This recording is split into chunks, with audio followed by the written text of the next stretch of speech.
We are so excited to have Scarlett Johansson talking to us exclusively about starring in the action-packed new film Transformers One. And when I say excited, Vlad has been jumping up and down like a little boy all morning. That's how excited he is. The Oscar-nominated actor plays Alita One. Thank you very much. In this clip, she gives young Optimus Prime a pep talk on their journey to find the matrix of leadership, which was believed to be the key to saving their world. Listen to me. I really want you to hear this. Are you listening? I'm better than you. Yeah, okay, I'm hearing you. I'm better than you in every way except you have hope.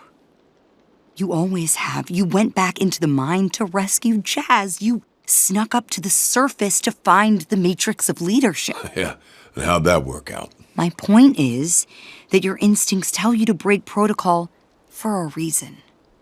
This blind optimism that you have is why you make such bold and courageous choices that are also extremely stupid.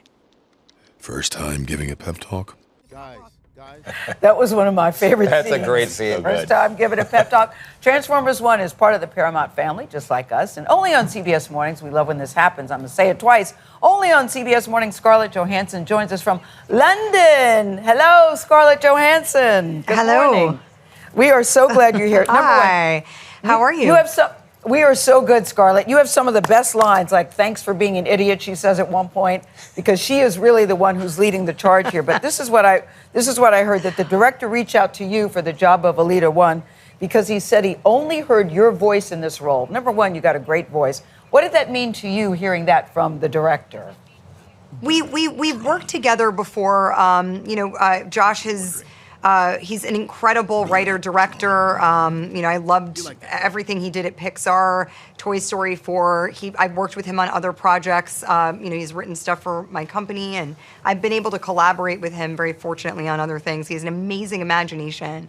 And I knew that he was going on to do Transformers because he had been working on it for, a long time. It takes a long time to get animated films made, much longer in some instances than live action movies. And when he emailed me about voicing Alita, it was totally a surprise to me because I had known he'd been working on it for so long, and he never hinted at anything like that.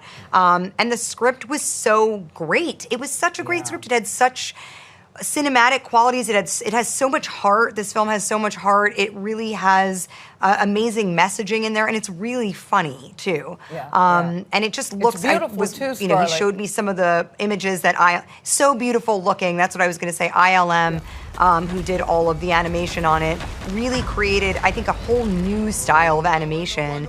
The texture of this film is really unique.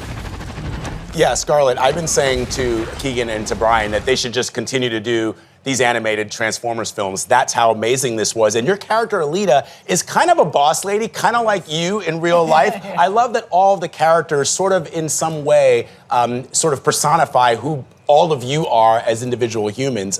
Did you find that you had that in common with her? I didn't know if you were going to say boss lady or bossy. I was like, where does this go? No, boss lady confident, which means confidence. It's okay. I'll take a little bossy too. I think the character is, she's very driven. She has a healthy ambition. She believes in her ability. She has all of these qualities that really make a leader, and that's like what she is born to be. She's really born to be in a leadership position. She's a little bit of a control freak, which I may or may not know something about. Hard to say. You have to ask Colin.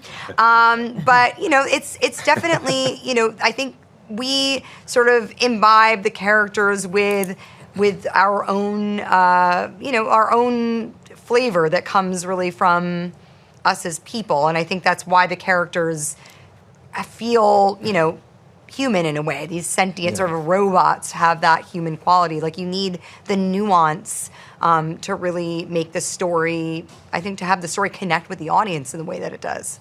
So, Scarlett, when we had Keegan-Michael Key on and he described his approach to voice work, he said he runs in the booth if the character's running. He falls in the booth if the character's falling.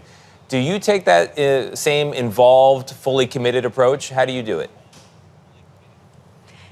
Yeah, I mean, it's interesting, like, when you go in and I've had to do so much voice work for these kind of, like, big action films because, of course, I did all of the Avengers movies for, like, decade of time.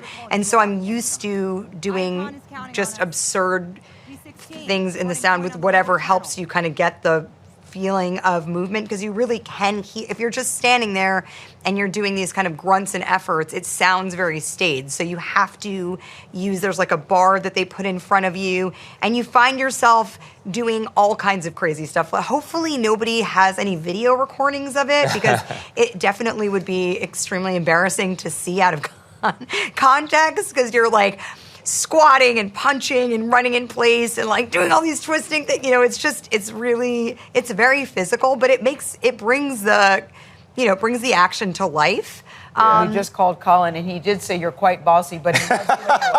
Yeah, he said some of the Alita lines seem taken from The Marriage. Yes. I'm better than you. That Not that surprising. Well, Scarlett Johansson, we love always having you on the show. The last time you were here, you were so kind to look at my pictures of my toddler, Celine. I hope that Rose and Cosmo loved seeing you in this film. I'm sure they did. Thank you very, very much. Yes. Have a good day. Thank you so much. In London. You too. Yes. Transformer 1 is in theaters, folks, this Friday. Go check it out. I'm telling you, it's one of the best movies you will ever see in the animated world, for sure. And tomorrow, we will hear from Optimus Prime himself. Actor Chris Hemsworth will be here on the show.